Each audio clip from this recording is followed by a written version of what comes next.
Testing 1, 2, 3. There we go.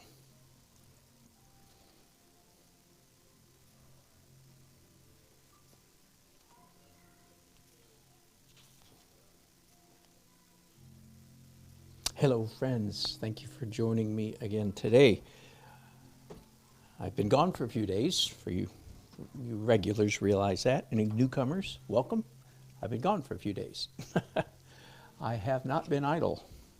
Let me start by saying I have not been idle. Whoops, I got some feedback happening here. Let's turn off. I don't need to hear myself 3 times. Twice is enough. So in the last week, while I have not been broadcasting, I have been building a website from start to finish, plus a new blog. That website and blog are called Online Artist Forum. Plan to hear a lot about this in the days, weeks, months, and years to come. This is a new adventure for me, something I've been contemplating literally for years. And I'm finally, with the help and instigation of the coronavirus, I'm actually getting started. Hey, but speaking of getting started, before we go further, let's get started. Now, you will notice that my clapper is broken. No longer has a clapper. But that does not stop us from declaring boldly, confidently, exuberantly that this is Daily Art Adventure number 898. That brush was wet. I just spattered water all over myself. Thank goodness it was just water. Daily Art Adventure number 898. That's right. In 2 more we get 900, and 100 more we get 1,000. And when we hit 1,000, we're going to be excellent. In fact, there's a very good chance I'm researching again into the possibility of buying or investing in, again, even better technology. Hard to believe it could be any better than it is. I say this in jest because there's lots of room for improvement, tragically. There's a tragic amount of room for improvement on the technology of my channel. I realize that. But there's also a tragic lack of discretionary income with which I can buy all kinds of technology to make. Anyway, never mind. That's all right. Let's get off that subject. Let's talk about painting, shall we? Perhaps you've already noticed, here is my reference photo. I'm starting 2 portraits today. This one is 24 by 24, square format. I don't know these people's names, tragically, but Larry is her dad, I think. Whoops, I need to look this up. Larry, forgive me. I think that's Larry's daughter, and I am doing this, is going to be a wedding gift from Larry to his daughter. So thank you very much, Larry, for your confidence in me, and I hope you get to watch at least some of this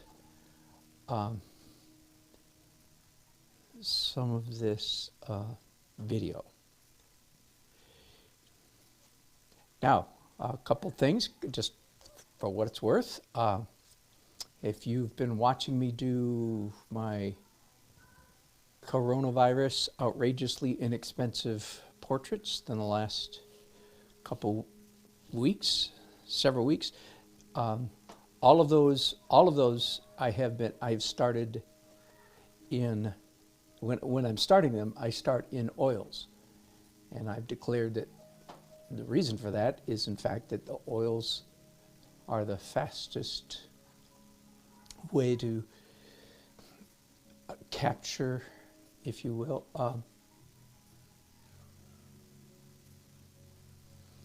a portrait. And indeed it is.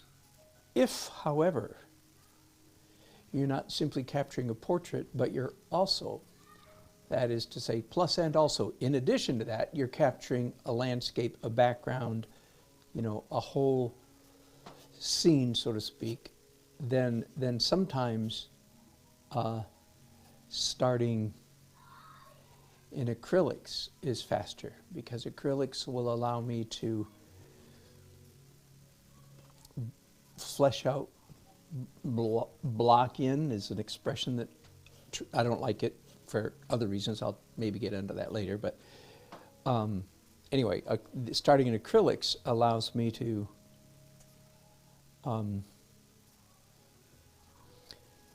paint much of the background, which is what you see me doing here. Again, you can see the photograph right here, and you can see that it's green trees in the background, a field full of evidently wildflowers, so it's green with some pink and some purple, lavender, and so on. That's why I've painted it red. Which will make sense to all of you regulars, and all of you new people are going, what? Did I just miss something? Yeah, so I said the background up here is trees, green trees in the background, and that's why I'm painting red. That's right, because red is the complement of green, is the opposite, if you will, of green. And this is a mild version, a dialed down version, if you will, of how I start all of my landscape paintings. That is by painting a wild and crazy abstract. So this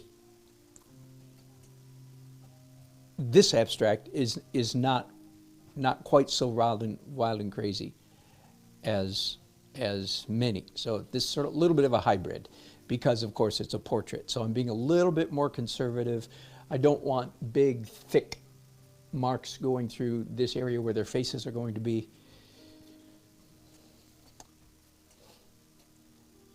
And while I wait for all of that abstract stuff to dry, I thought, well, there's not much I can do, but I can go ahead and just do some drawing. So that's what you see me doing here. Again, whenever I draw like this, flying by the seat of my pants, so to speak, I expect all of these lines to be modified, to be moved. And then someone says, well, if you expect them to be moved, why don't you just put them in the right place the first time? Is that what you said? Huh? Somebody out there say that? Well, because I'm not that good. I would put them in exactly the right place if I knew what exactly the right place was. But my brain doesn't work that way. My brain has to figure things out sort of in stages, little by little by little. I figured out little by little. I marvel at those people who those heads are too big. All right, so see, we're learning already. We're making changes. In fact, I've already moved both their heads up, and now I think both their heads are too big. So see, I'm modifying already. Hey, let's take a minute again to talk, as we often do around here, especially when I'm doing portraits. Hello, Michael McEwen. Oh, you're doing a pastel portrait at the same time. How fun. Hello, Muskie. Haven't heard you for a long time. What do I have against blocking in? Oh, good. Okay, good. Let me tell you. Muskie asked a good question. All right. What do I have against blocking in? Believe it or not, some of it is sort of psychological or subconscious. The word block in the English language has a very clear, not in art language, I just mean we grew up as little kids, maybe many of us, playing with blocks. Everybody knows what a block is. It's a square thing with hard edges. So, Muskie, if you pay attention to people that, quote unquote, block in their paintings, they actually do far too often. The marks they make tend to be squarish and hard-edged. Okay, so be that as that may, you might say, well, that's ridiculous. Oh, it may be, indeed, it may be ridiculous, but I think there might be something to it, because everybody knows what a block is. They don't think it consciously, golly, a block is square with hard edges. So I believe, no, it's not like that. It's all subconscious. But I think there is a tendency among the blockers, the blocker inners, that but here's the real problem I have with quote unquote blocking in a painting. I've made it into a cute something. It is, when you block in, you lock in. Let me tell you what I recommend instead of blocking in. Then I strongly recommend and teach and demonstrate myself blobbing in. Big difference between blobbing and blocking. Might not sound like it, but there is. When you blob in, first of all, it's irregular shapes, soft edges, and you're not locked in. You are saying, well, here's kind of where I think this line ought to go, but I might be wrong, so I'm just going to make a big mess and correct it later. So that's the difference between people who block in my opinion, are too confident. And as I like to say, if you have the drawing skill of, say, Richard Schmidt or Kevin McPherson, and maybe I do, maybe I don't, I'm willing to admit that they're just better than I am at drawing. That's very possible. But I know that I'm better than most people at drawing. So if I have a hard time, I don't want to block in, because if you block in, you lock in. Sorry, just because it rhymes doesn't mean it's true. You understand that, but it's easy to remember. All right? If you block in, you lock in. So don't block in. Blob in, blob, make a mess, like this. Okay, I'm exaggerating at the moment just to make the point while I'm saying those words. But that is a all right, in fact, and why am I messing this up? Because I just don't want to, I don't want to commit to any of these marks. In a sense, what I'm saying to myself when I'm blobbing in, now let's be clear. By drawing with brushes the way I have been doing the last few minutes is not exactly blobbing in, because I'm drawing, for goodness sake, but I'm drawing in a very non-committal fashion, so it still kind of fits in with the blob in concept. Are you with me? It's non-committal. I am not at all going to put my weight down on these marks. I'm most emphatically not saying, by golly, this is right. No, I'm saying quite the opposite. I'm saying, by golly, these might be wrong. But you got to start somewhere. See, that's my attitude. Okay, but when you block in, again, I know I'm exaggerating, because I know I'm speaking in generalities, of course. So anytime you speak in generalities, you're speaking in generalities. And I know that some people who are excellent at blocking in might say, no, I don't lock in at all. I make a lot of changes. Okay, yeah, well, maybe you do, but most people don't. People who block in, lock in way too much. All right. Thanks for asking. Muskie is saying, oh, why did I have to ask? I didn't know he was going to go off. You hadn't been watching very much if you didn't know I was going to go off. Thanks for asking that good question. Hello, light blue. Hello, uncle. Yeah, oh, set it and forget it. That's good, light blue. I like that. That's exactly right. So, and honestly, a lot of this thinking of mine comes from watching students, my students and other students, do their work. I watch students work, and one of the most common mistakes that early journey, what I like to call students, that early journey painters, one of the most common mistakes that early journey painters make is they make marks early in their painting process, and then, forgive me, I'm change word pictures here, and they're like old-fashioned soldiers, medieval soldiers. They take that hill, they stick their flag and say, I am dying on this hill. In other words, they commit foolishly, erroneously, to their early marks.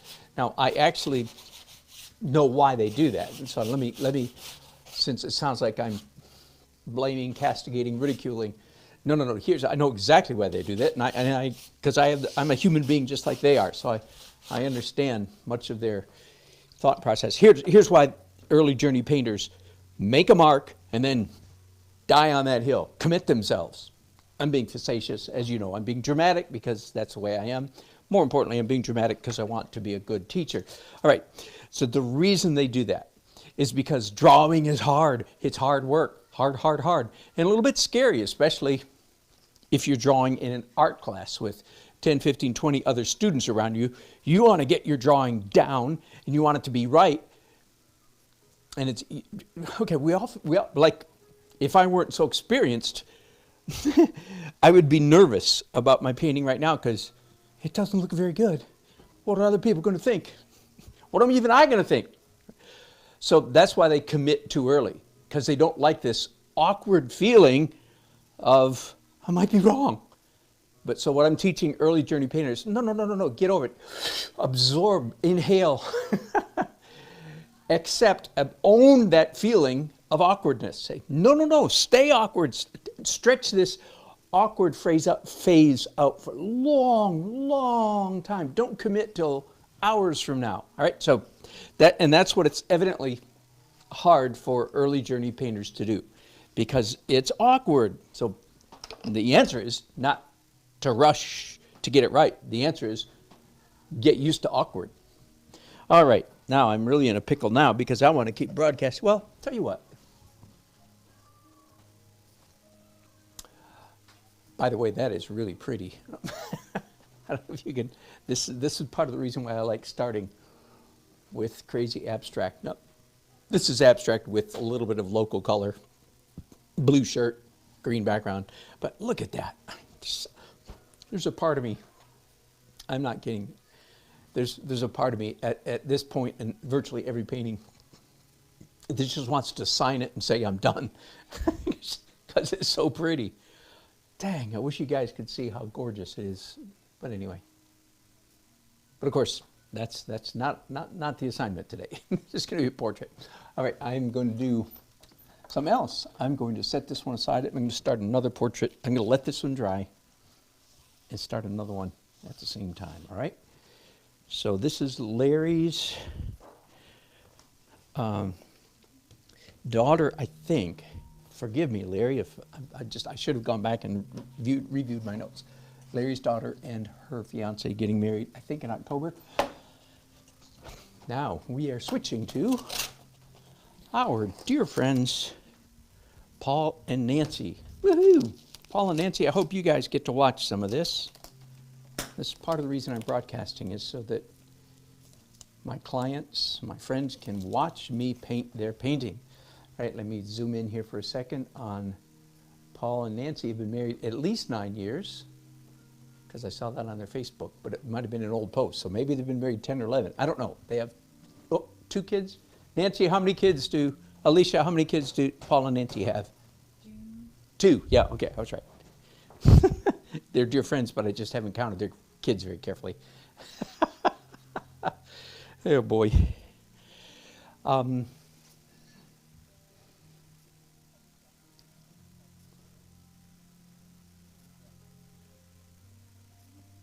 good. Barbara, thank you for joining me on Online Artist Forum.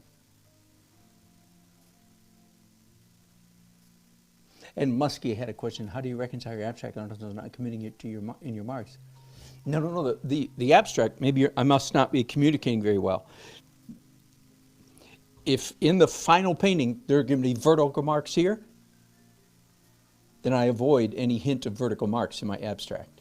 If there's going to be horizontal marks, then I avoid any hint of horizontalness in my abstract. Now, I mean, it can go all kinds of other ways.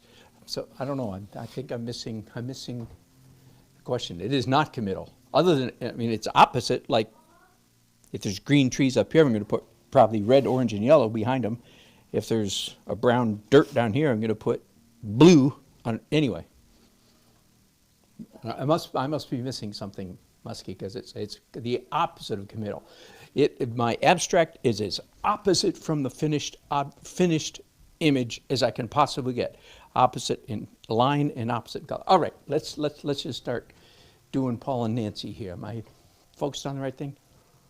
I think we are. So I'm going to do the same thing. So we have, again, quite a bit of green, but their heads are much larger, so warm in the middle, dark down here. I can't do anti-dark, you know what I mean? But it's kind of a blue, so probably warm colors down here and warm. So it looks like, since it's red and yellow up there, I mean, yeah, it is red and yellow. I'm going to do the opposite of that. But I'm going to be kind of gentle here in the middle because, again, I don't want any crazy, like thick marks especially, going through. Oh, this canvas is a lot rougher than the other one, so physically rougher.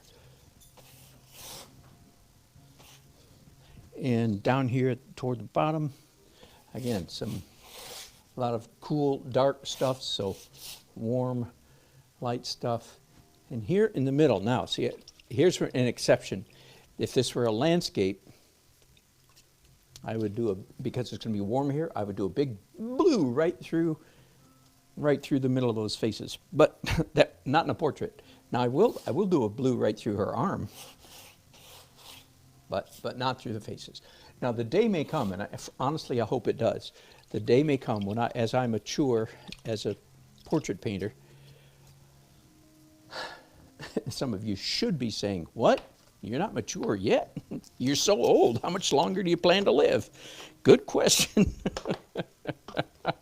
But no, I am definitely not mature as a portrait painter. Anyway, I would like to move my portrait paintings toward my landscape paintings, actually, so that I actually do have more wild and crazy abstract marks going through the portraits themselves. I plan to move that way, but I don't plan to move that way on a commission. Does that make sense? Like somebody, okay, this is a little bit of art business. People can't hire you thinking they're going to get one thing, and then lo and behold, you show up their front door with something, so to speak, completely different from what they expected, right? You all know that. So I have to do this abstract underpainting. Let's just talk about that one element. I would have to do a lot of, or at least several examples or samples of that, and then people can hire me and say, yeah, I want you to do one of those. Does that make sense? If they're pointing to one of, but I can't experiment terribly much on a commission painting, right? So these portraits, and as you know, I'm doing this is still part of my coronavirus. This is flesh tone, by the way, local, boring flesh tone. Okay, there's gonna be two heads right here. This is still part of my coronavirus portrait special. I am doing these portraits. This is called two portraits by both of these. Two people equals two portraits. Let's be clear. Non-artists sometimes get very confused. I thought it was just one painting. Oh, good. That's because non-artists they think you're Bob Ross and they think you just eat bonbons and you know. Anyway, never mind. I was getting nasty there, so I'll back up. And anti-nast, denast.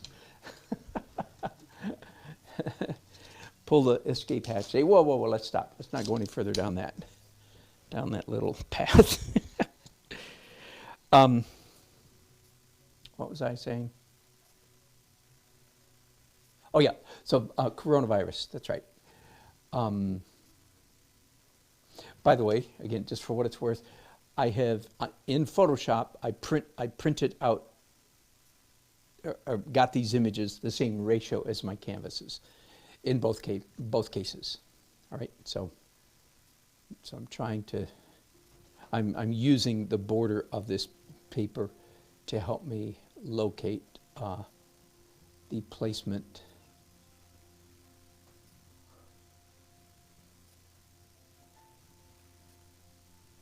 of these heads on the canvas. And again, what I'm doing now is sort of a bit of a hybrid, because I really am blobbing in, but it doesn't look like it because I'm doing lines. But again, the mindset, the important thing is inside my head, which is, even though I'm drawing very defined lines right now, I am not at all confident that these lines are correct. Okay, so in fact, I'm quite confident that they're not. So, but they're just a starting point. It'll get me started, and that's all. Now I'm going to try to get them as close as I can. I mean, I'm not, as you can see, I am looking.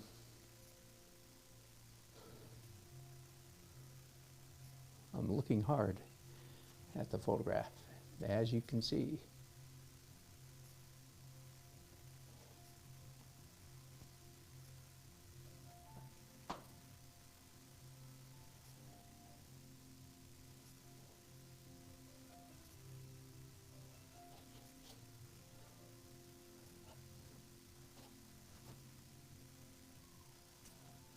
So this is not very this does not look like blobbing in, I confess. So that could be confusing to anybody who's not a regular viewer. The blobbing is sort of inside my mind, in that I'm not at all confident these marks are right. So I hope that makes sense to you. I'm afraid I'm confusing people.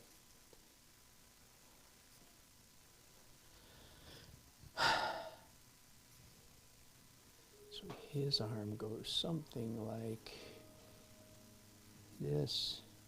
Oh, and I keep interrupting myself. I do that all the time. So coronavirus art, portrait special. I'm doing these for $300. Well, now it's $395 each. Okay, a couple weeks ago it was $350 each. Now, if you come to me and say, I saw your first ad that you were offering for $350, then I'll say, okay, but if otherwise, it's $395, and in a couple weeks it'll be $425, and so on. So if you want me to do your portrait, you best jump in here kind of quick, because the prices are going up weekly. Anyway, my normal rate, you can go to my website or get on my phone, if you get on my phone, and look up, so how much do you charge for a portrait? The answer is about $1,200 to $1,500. So this is roughly 1/3 of my normal rate. And why am I doing that? Because the world's in a panic, and because I lost a whole bunch of work due to the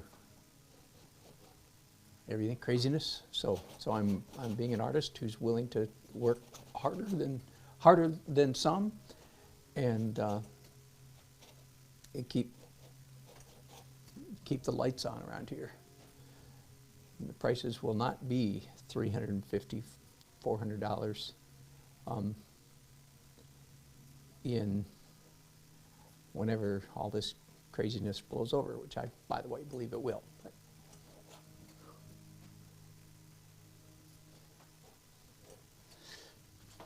Back real quickly, I started mentioning my online artist forum. You can see I put together a flyer, and it's posted at the community page on my YouTube channel. Got it? So go to where you are right now, YouTube/Dan Nelson or Dan the Art Man, whichever it is. And then there's a bar along the top. Click on community and you'll see the flyer. Can you communicate to me if send him a high resolution picture to your email? Yes. Yeah. Yep.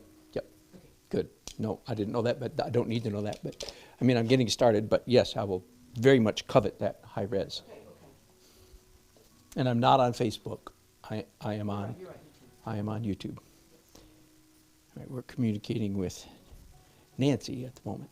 Oh, my wife's name is Nancy, so I'm communicating with two Nancys at the same time. Hello, Nancy and Paul. I wonder both of you get to watch this. If not today, then sometime in the near future.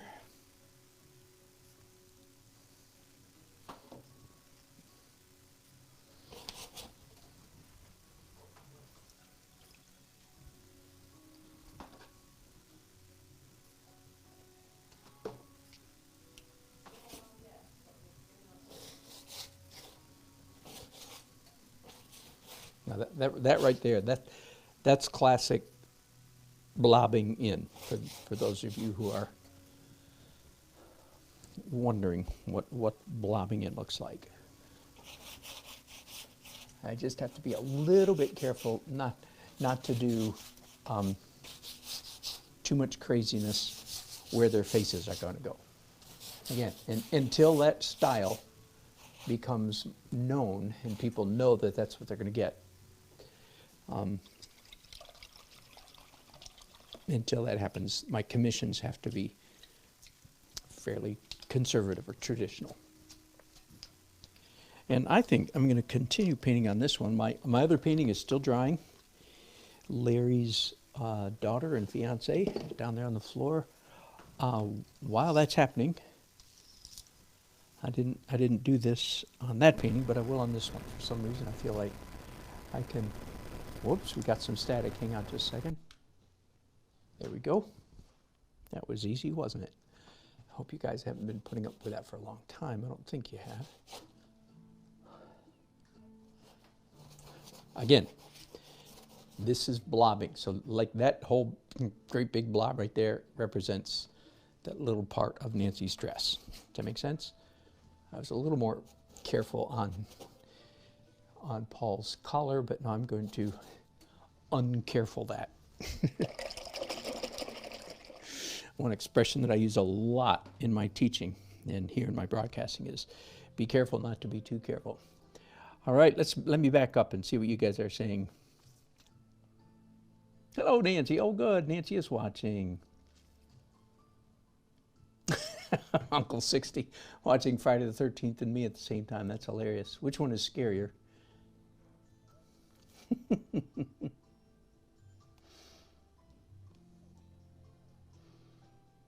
Barbara, do you work cheap? Is that what you're saying? It could be.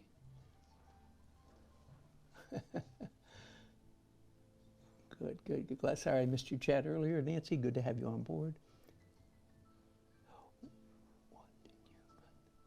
Oh, Kathy asked, what did I cut the blue paint with? More medium, more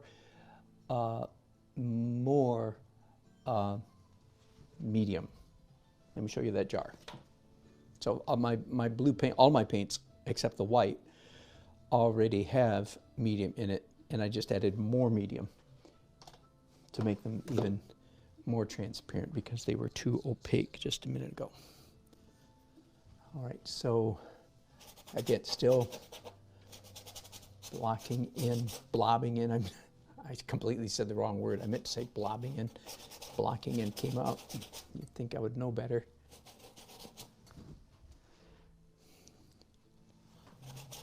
I just added some orange to that white paint so that I don't want it quite that pale.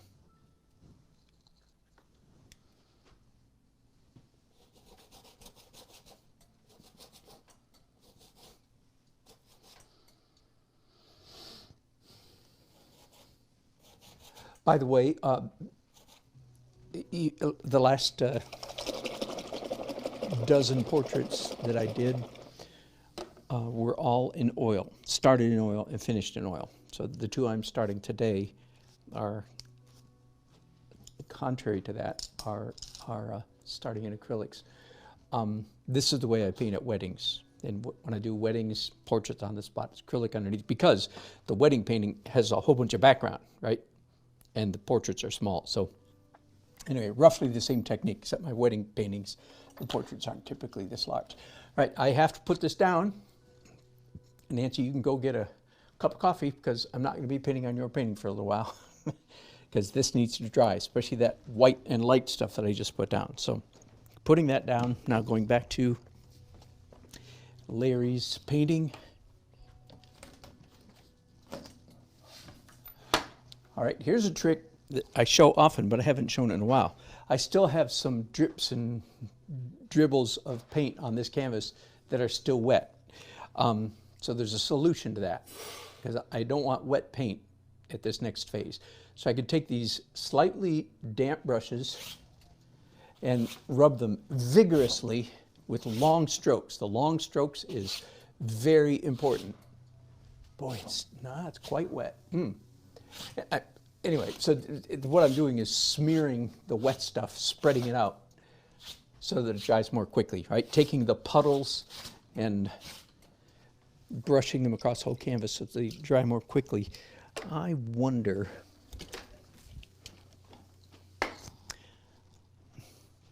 somewhere, hang on just a second, somewhere here I have a, an outlet. Bear with me just a second.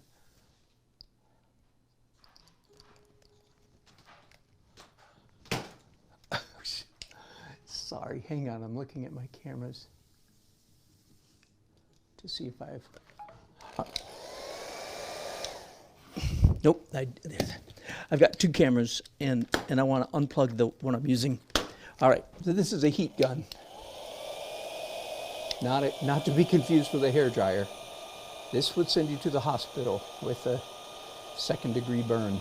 It's 400 degrees, or it says something like that. What is it? Somewhere around here. 400 degrees, yeah. So no, this is not a hairdryer. I like it better than a hairdryer because it's not as loud, and I don't like noisy things. I'm such a wimp. I've done plenty of power tools in my life, believe me. I still do, but I don't like them. And I don't like hairdryers because they're too loud. Anyway, you do have to be careful about using a hairdryer or a heat gun, for that matter, on acrylics because you're in a hurry, right? So you want to hurry up and dry stuff with acrylics. Generally speaking, the answer is don't. The reason is when you do that, you're typically just drying the outer skin of the acrylics and possibly leaving the underneath part still wet, and that leads to messes you don't want. That rule, however, does not apply to me right now. What makes you so special? So glad you asked. The reason is because all of the acrylics that I have on this canvas right now are extremely thin, so there is no under layer, quote unquote. All right, does that make sense? So it's all very, very, very thin. I'm assuming you can discern that just even from looking on the camera. All right, so back to Larry's daughter. Forgive me, Larry, if I'm wrong about that. Daughter and her future son-in-law. So that's kind of cool, don't you think? That's a nice father of the bride kind of gift. So I'm gonna, ooh, I have a problem with this canvas. It's normally when I do landscapes and so forth, I paint on deep stretchers, like Paul and Nancy's painting that see, this is like 1.5 inches thick. This is about 3/4 of an inch thick. And let me show you since I'm complaining. And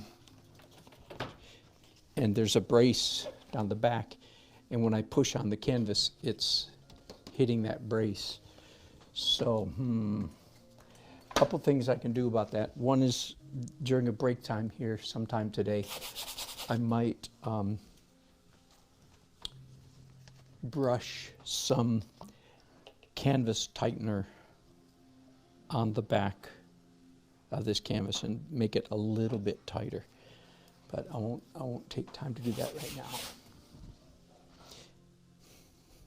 All right, once again, I'm looking at areas of the painting, like there's a hand over here, there's an arm over here, there's 2 knees right there, and then mostly there's 2 faces right here, okay? So as you can see, I'm painting in the approximate zone of those flesh tone areas. I'm not at all painting carefully. I'm careful to be not too careful.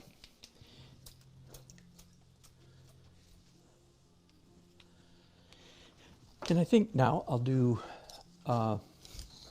same thing I did on Paul and Nancy's painting. I'll do some white.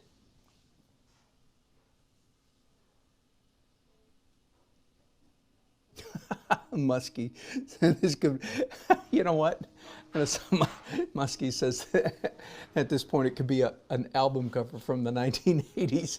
That is so funny because that's exactly what I was feeling intuitively somewhere in the back of my mind. I was thinking, album cover. But I hadn't really put it in words. You're exactly correct. That is hilarious. It is a nice photograph. but it does look like an 80s album. Hello, Jake. Good to have you on.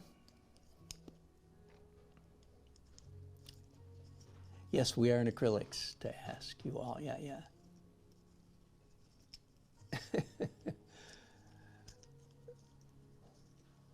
Michael McEwen says, what colors do you use for warm shadows and cool shadows? I'm trying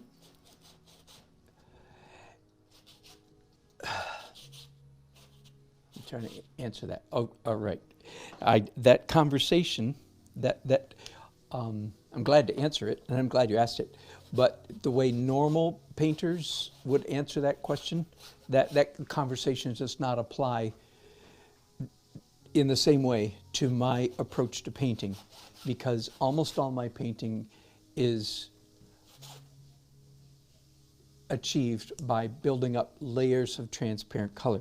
Now, here I am in acrylics, and I've got pure white on my brushes. So I would have to say, let me say that phrase again. I achieve my color by building up layers of transparent color interspersed intermittently using opaque white. Okay, so it's, and there I'm using the word, I'm using white as in counter-distinction to color. Do you follow me? So all of my colors are transparent, and white is not a color, all right? So the question, what colors to use, the answer is, I don't fit that conversation.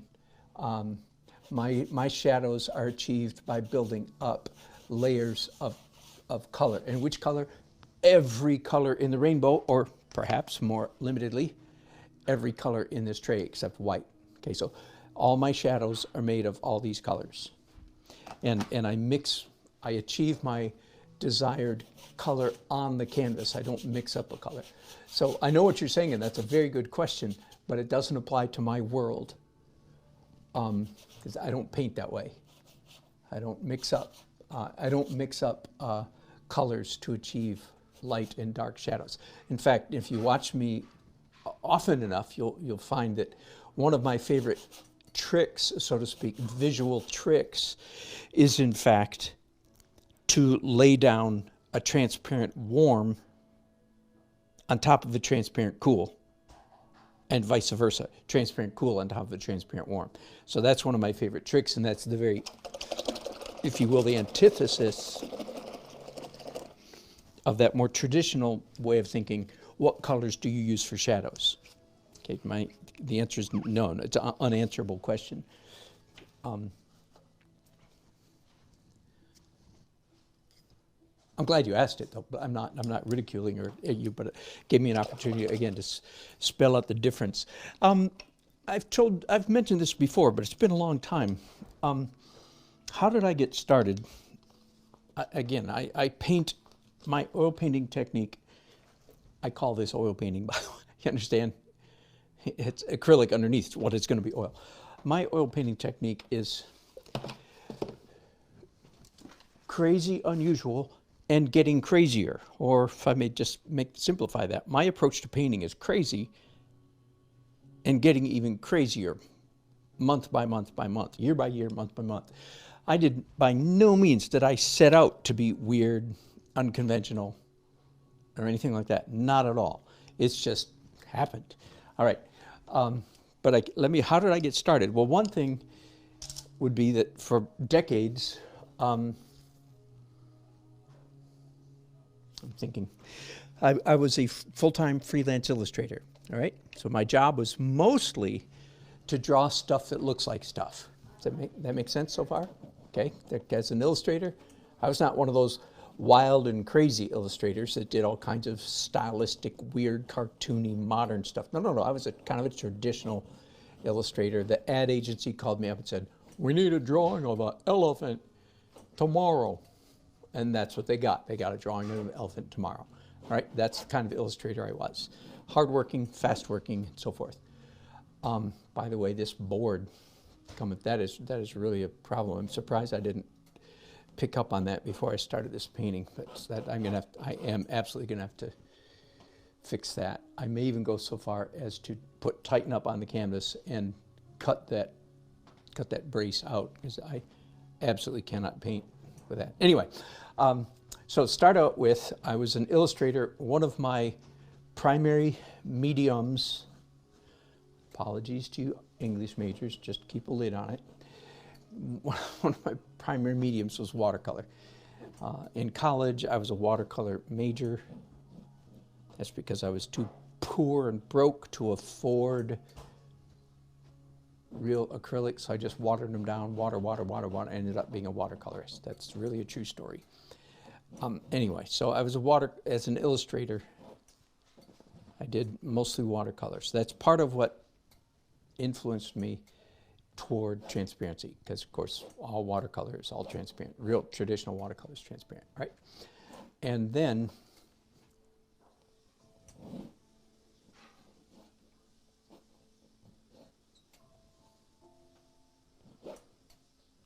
back in about 1986 or 7, I haven't told this story. I was literally walking through an art store buying stuff because I was a full-time illustrator. My eyes fell upon a book that was a retrospective study and print of Maxfield Parrish. I didn't know his name, but I knew his work. And for some reason, when my eyes fell upon that book, I said, egads, that's it. I want to paint like Maxfield Parrish. So if you just Google him, you'll see, and you've seen his work too, perhaps you don't recognize his name, but as soon as you see his stuff, for instance, just for funny instance, the cover, the poster for Princess Bride, old movie, 33, 4 years ago, cult classic. The cover is a knockoff of a Maxfield Parrish painting. Not one in particular, it's a knockoff of Maxfield Parrish style. Anyway, when I saw that book, I said, egads, that's how I want to paint. And so I took that book home and devoured it and discovered how Maxfield Parrish painted. And basically, white canvas, he painted his entire painting in cobalt blue. So it was like a black and white photograph, only it was a blue and white photograph, right? Then he varnished the whole thing, which turns out was a mistake. And then he did red over the whole thing. So now it's a red, blue, and purple photograph. And then he varnished it, and then he did yellow over the whole thing, and he was done. So that was his. He painted in sort of 4-color printing process, except it was only 3 colors, in the reverse. So he painted like a 4-color printer, again, in reverse. And so that influenced me greatly, and for many years, if you go to my website, danelsonart.com, and go to the pen, believe it or not, go to the pen and ink page. And most people think of pen and ink as black and white. Well, my pen and ink was almost all in Maxfield Parrish colors, layers of transparent. Anyway, you'll see my work. Anyway, so that's how I got enamored. That's how I began to be schooled about the world of transparent color. And then from there, about 3 years ago, I took a real significant class where I learned how to paint like William Bouguereau, which is the gray-green grisaille verdigris underpainting, greenish-gray underpainting, and color glazes on top. So once again, that fit everything I'd been doing. It fit very well because, again, it was layers of transparent color. So anyway, that's how I got to. That's part of what made me such a weird painter, that I strongly prefer painting in layers of transparent color. And then when I started in oils, well, first of all, when I started in oils, not when I started, but when I started, I painted like realism, just like I'd been doing as an illustrator.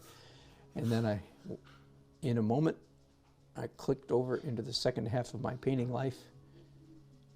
I was pushed over the edge by a gallery owner, and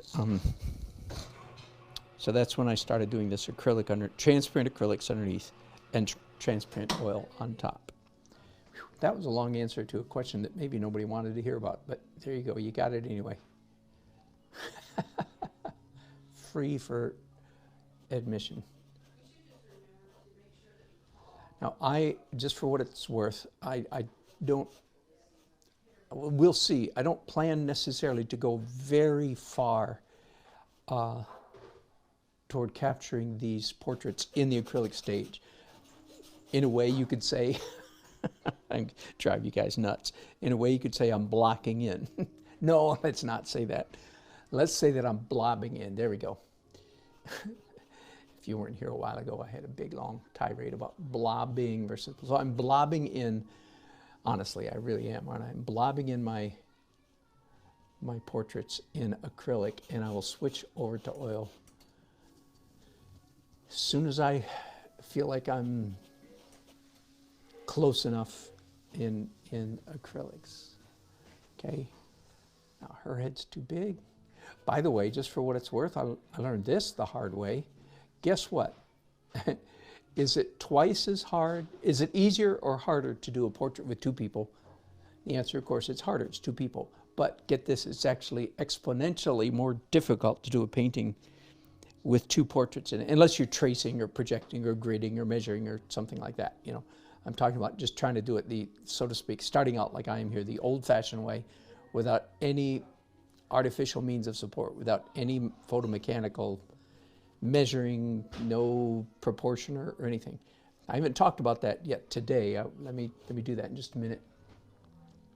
But it's considerably more difficult doing two portraits, because when you're just doing one portrait, like you can say, well, I want his or her head to be about this big. And nobody will care if you end up with a head that's this big or this big. Do you know what I mean? You're aiming for this, but it doesn't matter if it's a little bit bigger, a little bit smaller. Those things happen when you're, again, unless you're projecting, tracing, measuring, gridding, blah, blah, blah, using some photomechanical means of capturing the image. But if you're just doing it like I'm doing here the hard way, which I'll talk about in a minute, why am I doing it the hard way? It doesn't matter. But if you have two heads, they have to be in exactly the same proportion to each other. So you can't let one head grow or the other one shrink. They have to be. So it's actually, I've already used the term, it's exponentially more difficult. It's not twice as hard. I would say it's, just to pick a number, I would say it's about 2.7 times more difficult. So 2.5 times, more than 2.5 times more difficult than just doing one. That's not a complaint. That's just, I want you guys to know, in case you ever decide to do a portrait of two people. It's like, oh, hey, how come they're not seeing? How come they're? Anyway, now let me go back to, again, this is old talk for anybody that's new that might be watching, who hasn't watched me much or hasn't watched me ever. So far on both of these paintings, oh, Madeline, what kind of brushes?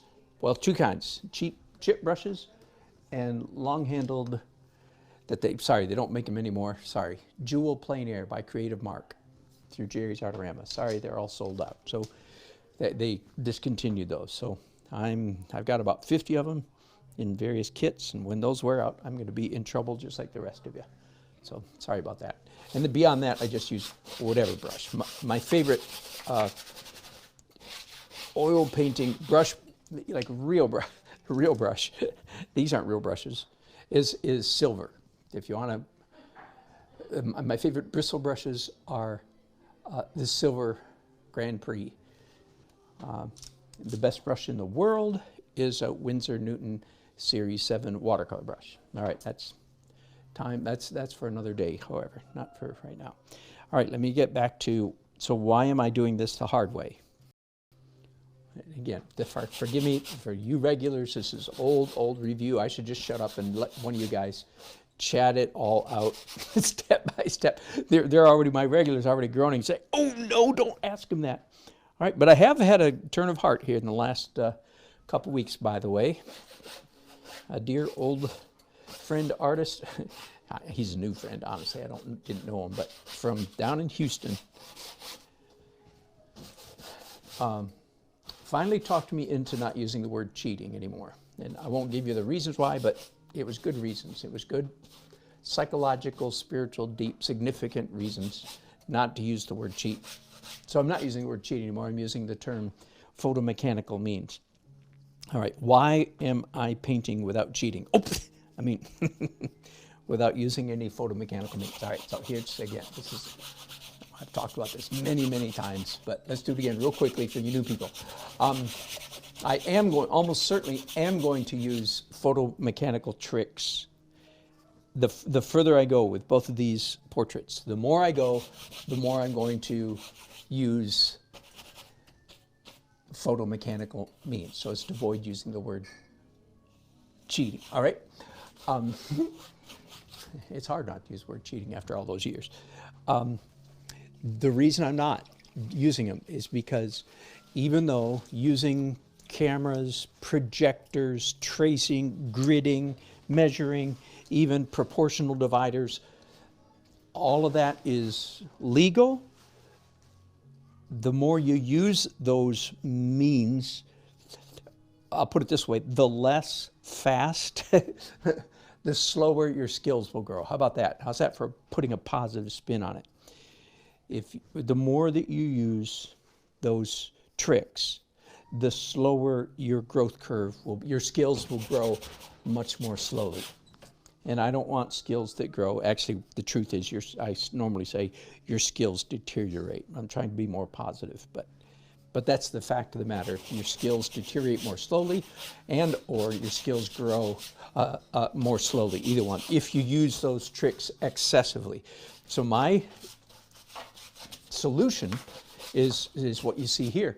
Do as much as you can by eye, just by look, draw, look, draw, look, draw, look, draw. And then, I can't sell people a portrait, of course, if it doesn't look exactly like them. So the further I go in the process, I'm switching over, I'm gonna let this dry now, by the way. The further I go in the process, the more I will employ various technical tricks to make sure that I'm accurate. Does that make sense? So then I get the advantage of straining my brain, working myself hard mentally. I get the benefit of that, plus because I will use whatever means necessary later on in the process to get perfection. Now sometimes, and as I say, it's about 40% of the time. So out of these 4 heads that I'm doing right now, I should get one of them right. Actually, about 1 1/3. Now, I wish my percentage was, I wish it was a lot higher than that. But alas, it's not. And that's just, I have to accept that that's sort of where I'm at. Sorry for the grammar. That's where I'm at in my skill level. But if I always just used a proportional divider or projected or gridded or traced or whatever like that, not only would my growth slow down, it would actually go in reverse. All right, so I hope that's clear. Let me see what else you guys are saying. Light blue, I make my own, this is a self-stretched canvas, but under protest, because I can't do it as cheap as the, whoops, I used to say the Chinese people. Huh.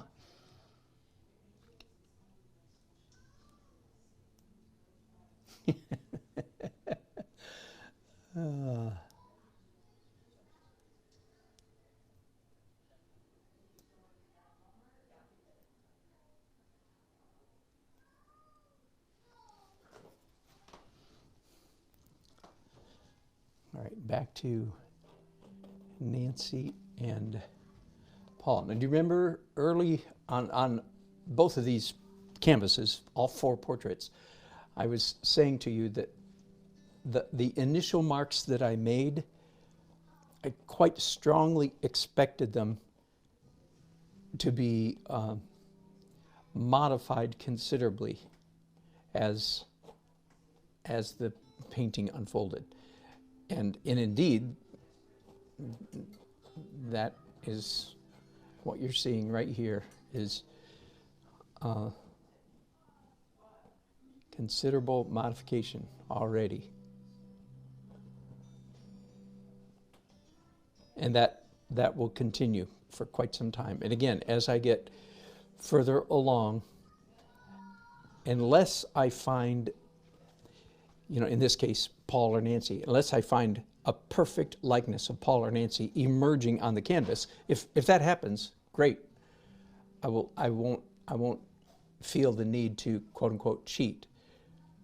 But usually what happens is, for me, is indeed, and a likeness begins to emerge. It's like, oh, I can tell that's my friend Paul, or I can tell that's my friend Nancy, but something's a little weird about blank, and the blank could be anything, or maybe I won't know what is weird. I just know something's not quite right. Does that make sense? And when that happens, then unless I can figure it out very confidently, I will begin to use some photomechanical means. Again, what I used to call cheating. I will use whatever technical means, and there are many, many at my disposal, including the use of Photoshop and a printer and clear, transparent sheets of acetate and all kinds of other things. Again, everything's legal. I can do whatever I need to do to get the job done. It's more fun if I feel more confident on the 40% that I hit a home run. I wish I hit a home run every time, but I don't. That's just where I'm at. There are certainly people who are better than I am, and there's certainly people who are worse than I am.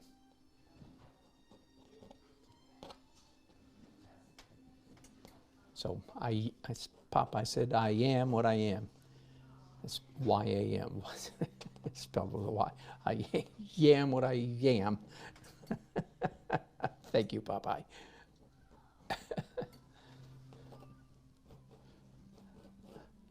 And again, even though I'm using a pretty, definitive line mark maker, line maker, I am not trusting these marks either. Just because they're skinny and precise in that regard doesn't mean that I'm believing all these marks. This is just, what you're seeing is simply my next best guess as to where truth is, where the reality is.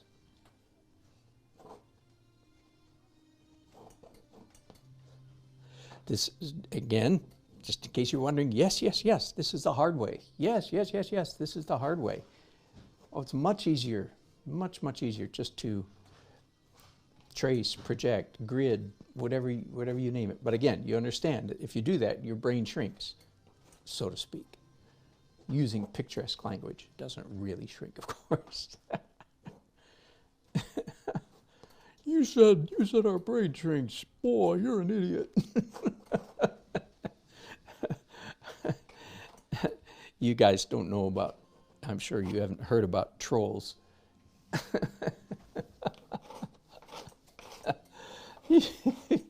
People who wake up every morning wondering whose day they can besmirch with their presence. whose parade can they rain on? I'm sure you don't know about that phenomenon, but it's real. All right, this is not all dry, by the way, but I can go ahead and do some more drawing. I do like the long-handled brushes because it lets you stand back a little bit further from the canvas.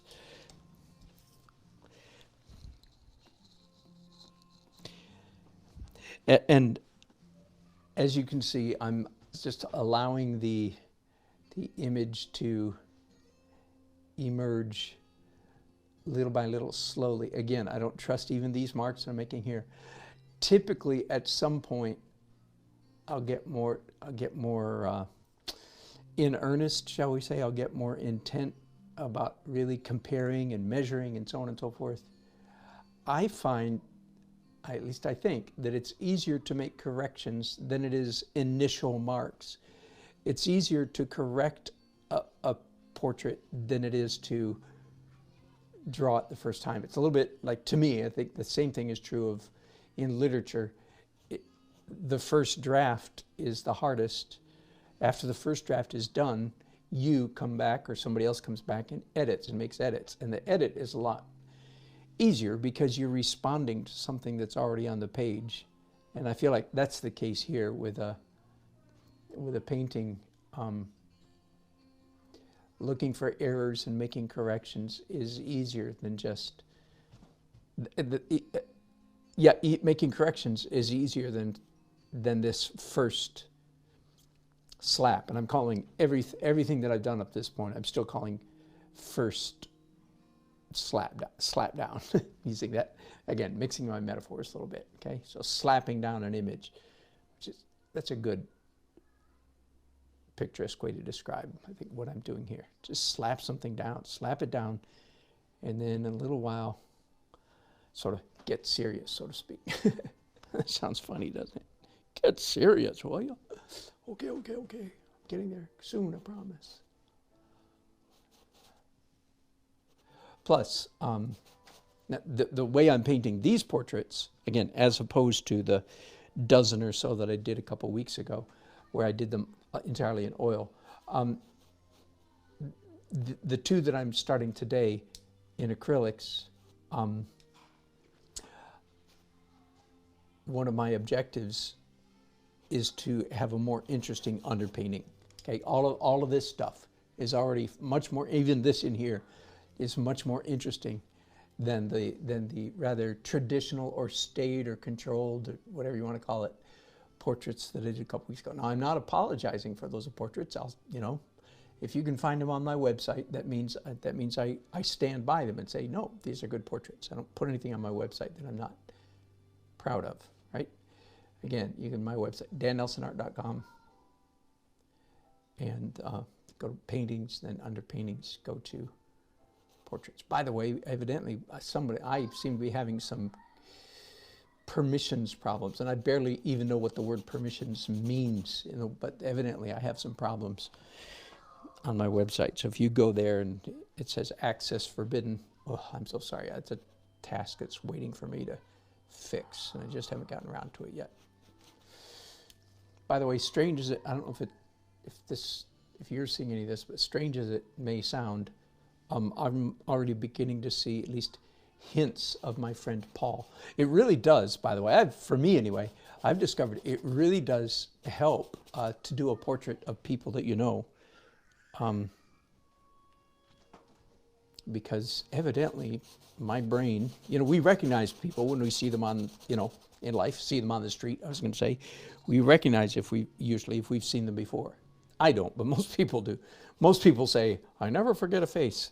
I wish that was me. I forget faces like crazy. I think I got a little bit of face blindness, to tell you the truth, which is a very strange thing if you're a portrait painter. Be that as it may, as is my lot in life. Anyway, most people evidently remember faces. I never forget a face. That is not me. But anyway, it does help if you're doing a painting of somebody that you know, because you can actually begin to see them emerge a little bit. So there must be something. There must be just about something that's accurate enough in this. Now, I don't see Nancy at all in my few scribbles there, but we'll see if we can fix that here in just a minute. We got chatting up a storm over here. Oh, Kathy, I hear you. So Kathy says, the last portrait I did, I used a proportional divider, ended up throwing it out or tearing it up because it was worse. Believe me, that is a story I can relate to, Kathy, and that needs to be said, doesn't it? Just all these quote unquote what I call cheating, now what I'm calling photomechanical devices. Oh my goodness, they're not panaceas, are they? Oh my goodness, no.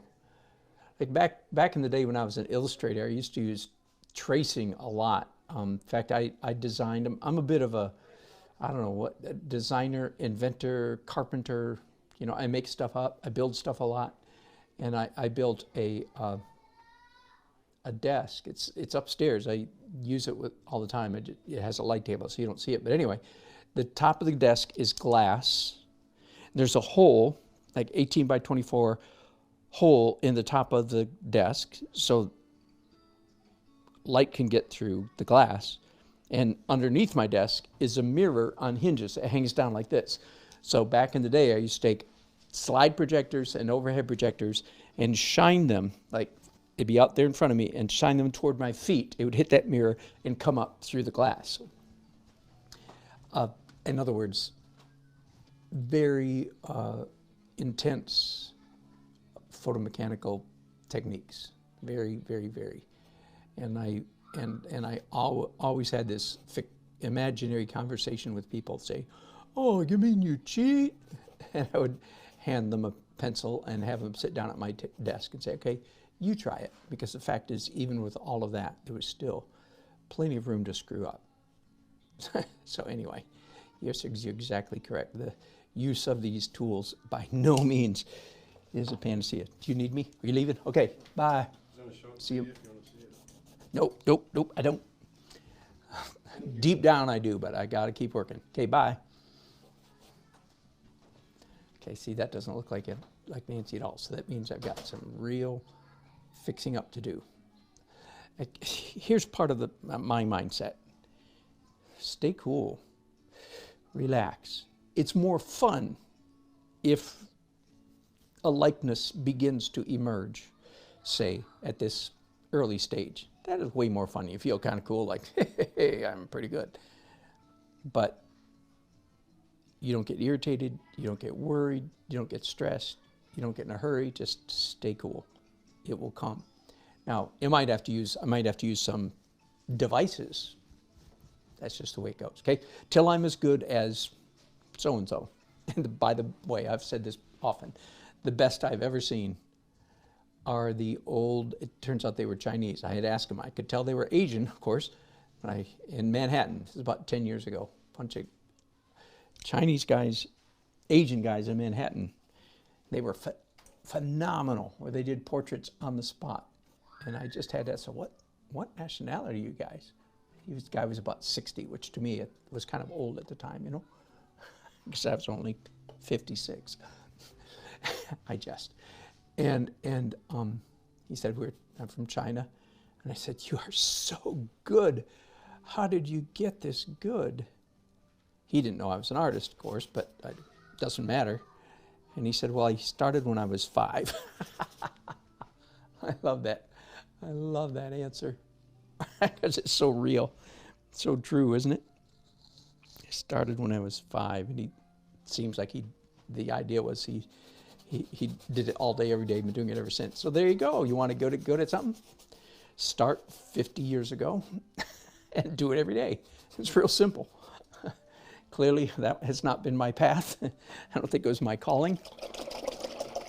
So like many of you, I'm kind of playing catch up in the portrait department.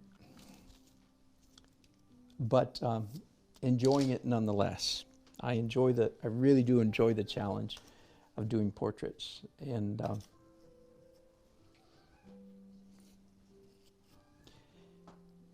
it is kind of an elite club. I don't think I belong in the club yet, but I got one foot in the door, don't I? I'm going to do again some big broad color strokes here.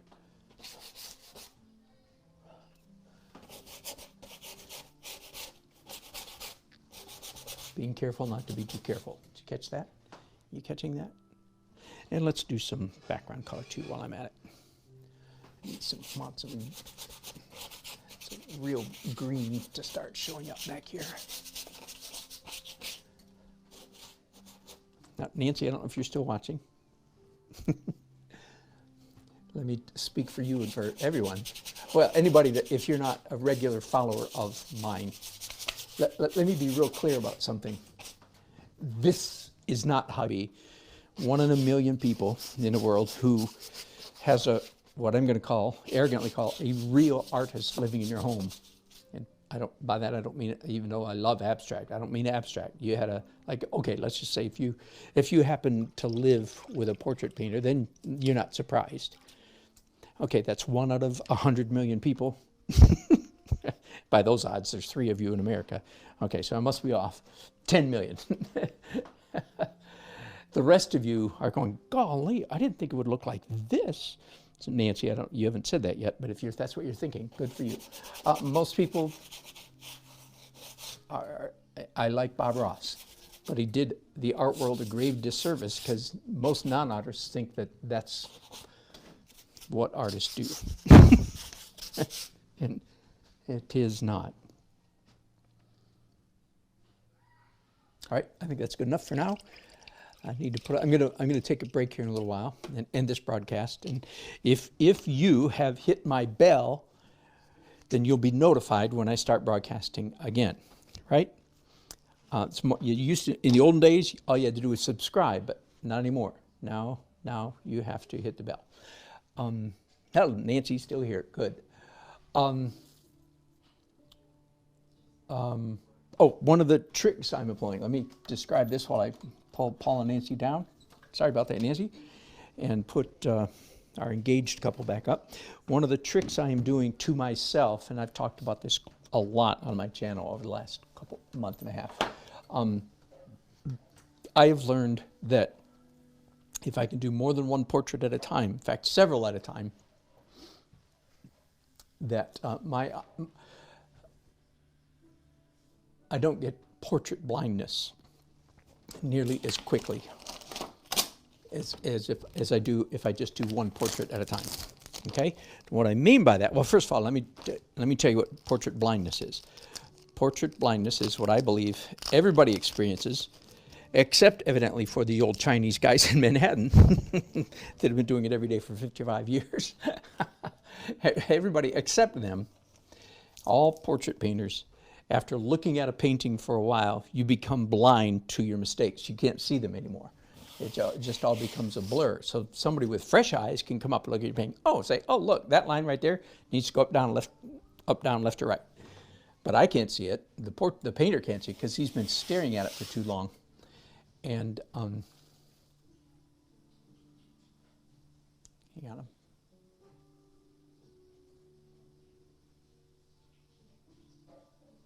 I'm going to do a little bit of, surprise me, I'm going to do a little bit of opaque flesh tone, mostly orange-ish flesh tone, which is sort of breaking the rules, so to speak. A while ago I said my acrylic paintings are essentially, and this is still true essentially, they're essentially transparent color and white. So doing an opaque color, which I'm doing right now, is a cheat in my world. Okay, not a bad one. I'm not worrying about it. Nobody's going to come drag me away, I don't think. But anyway, just want to let you know that if you're saying, hey, wait a minute, I thought you said that you didn't use any opaque color. And indeed I did. That is the general practice. This is an exception to the rule, which happens fairly occasionally. Not rare, but it's not it doesn't fit in with my, if you will, my declared technique, okay? The declared technique is, in the acrylic stage, all the colors are transparent and white. Okay, so this is an exception. All right, portrait blindness afflicts everybody, except for the old Chinese guys, because you can't. Now, the most traditional way to get around this problem is you sleep on it. You work on your portrait for a while as an artist, and then you say, what the heck, I've had it, I can't do anymore. And I have to sleep on it. And you go to bed and you sleep all night, and you come back the next day. And when you come back the next day, and all of you who are artists, you've had this experience, I am quite sure. I think this is universal. Any painting, you walk into the room where the paintings say on an easel, and you go, what am I? Because you see it with fresh eyes, right? If you're an artist, you've had that experience. I know you have. And so you're seeing it with fresh eyes. So that portrait blindness has been alleviated. But as you can imagine, if doing a portrait requires you to sleep after only 15 or 20 minutes of work, it's going to take you a long time, which is what some people do, just take a long time to do a portrait. But there are several things that we can do as artists to get around this universal block to doing good portrait. One of them is a real simple one that you can do with a photograph that you can't do with a live model. Live models tend to protest when you ask them if you can hang them upside down. Okay, and Barbara, I think it was you asked about this several times. Do I ever do it? Yeah, I do. So now I'm seeing it with fresh eyes. But I'm not going to do that right now. I might do that later. That's a medium technical aid. Anyway, let me get to the point. One of the best solutions to alleviate portrait blindness is to work on several portraits and working and working and looking and working. As I work on them, the other image of Paul and Nancy, the other painting I'm doing, fades from my immediate something. My immediate short-term memory or something, I don't know what to call it. But it fades so that in a few minutes then, when I go back to, because I'm focused on this painting and this image, when I go back to the other one, I see it with fresh eyes. So in fact, I actually prefer to do somewhere between 5 and 10 portraits all at the same time. So unfortunately, I don't have that many commissions at the moment. I only have 4 portraits.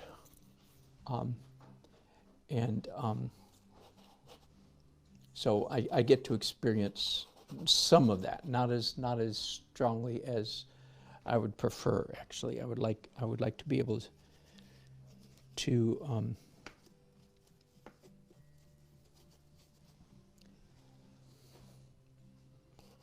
do more portraits would help even more. But 4 is good.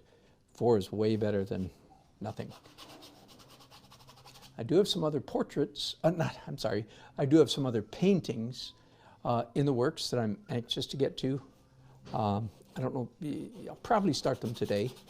So again, if you want to, if you hit the bell on my YouTube channel, you'll be notified when I start broadcasting. If you look at the title of the broadcast, that will tell you, before, you don't even have to open it, that will tell you if I'm working on these 2 portraits, because I might switch over again to alleviate portrait blindness. I might switch over to some of my other commissions. I've got 2 pen and ink watercolor images to do, and 1 charcoal. I'm really excited about doing a charcoal drawing, not a charcoal sketch, but a intense, if you will, a serious charcoal drawing, and I don't believe I've ever done one of those on a daily art adventure. By the way, again, for those of you who are just joining for the first time, you might be wondering, what is that? Why is this broadcast called DAA?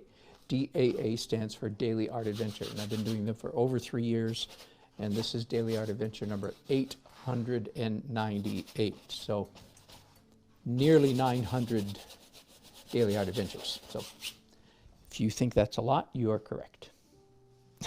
Marching my way slowly toward 1,000. We'll have some kind of party. We'll have some kind of Zoom. Speaking of Zoom, again, I just want a quick commercial. If you're an artist and you want me to help you with your artwork, then send me an email that says you want to be a part of the online artist forum, where basically you send me, you guys, you send me an image, a photograph of your painting or drawing. I print it out in my studio, and in a Zoom call, we meet together on Zoom, and I will talk through everybody's artwork and draw or paint on the print. I'll print it out on my computer, on my printer, and I will not just critique, so to speak, not just talk about your painting, but actually demonstrate the things I might think of doing if it were my painting. So again, I've got a new website, should be I don't know if it's up and running today. I'm waiting for it to go through.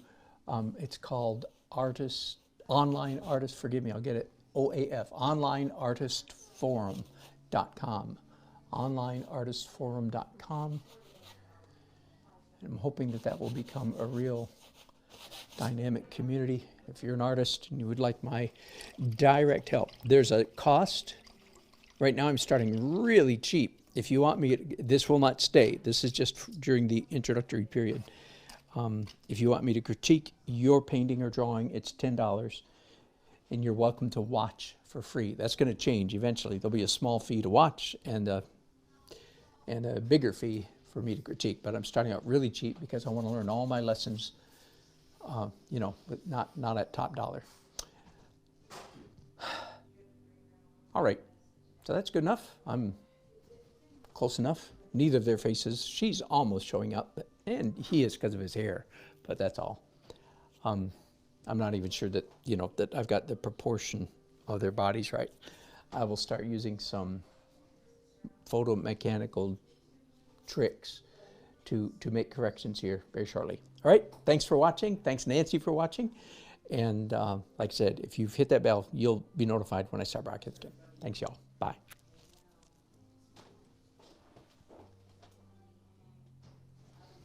Come on, come in focus, come in focus.